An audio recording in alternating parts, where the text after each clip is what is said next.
The Aumbrey was already in place in 1938, and the Aumbrey is a prime example of the arts and crafts influence on church design and architecture, with all the color on it. And the Aumbrey is the place where the consecrated sacrament of the body and blood of our Lord is kept between services.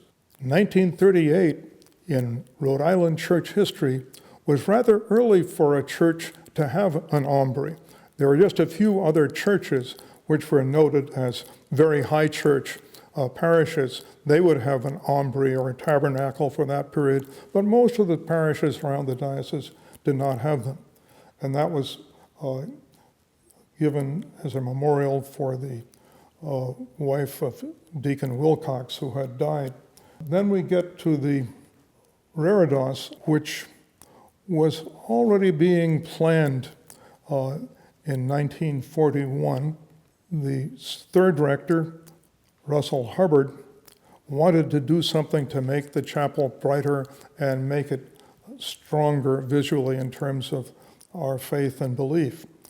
And he got in touch with an Episcopalian nun, Sister Mary Veronica, who was an order of the community, Peekskill, New York, and the community of St. Mary. Sister Mary Veronica was one of the leading artists to do that kind of church work. And there were exhibits of her work in various places. And she didn't like the idea that the vestry wanted her, before she did the work, to describe exactly what it was going to be. She thought she should have the artist's authority to just go ahead and do it.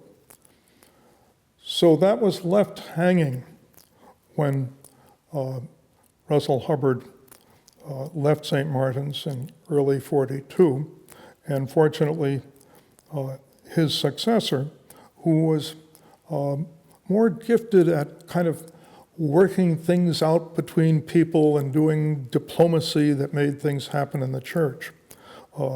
So he went to Peekskill himself and talked to the artist, and he came back to the vestry and they said, fine. So they went ahead with it. The beautiful interaction of the gold and the red that's laid on this gives us the scene of Christ the King, but it's Christ the King on his cross having suffered for the world. And that's a very special way of thinking about who Jesus is and who he was. Now, there's just one more thing about this place. We can say a lot about the architecture and the styles and the theology, but it's the people that I want to remember. And it's the engagement of people with each other in this place and the engagement of people with the divine presence. So we can think of how many people were baptized in this place, how many people in this room, how many people were baptized, how many people were married here. And then during Dr. Washburn's tenure, how many people came for the Thursday morning Eucharist, after which the rector offered the church's ministry of healing way back in those early days. Then in the mid-century, how many people were here for daily morning and evening prayer, and how many people were here for the daily celebrations of the Holy Eucharist. So many people, most of them not around anymore, but they are part of what this place is and who these people are. And then finally, just the individuals who would come into this chapel in silence when no one else around and had their time with God.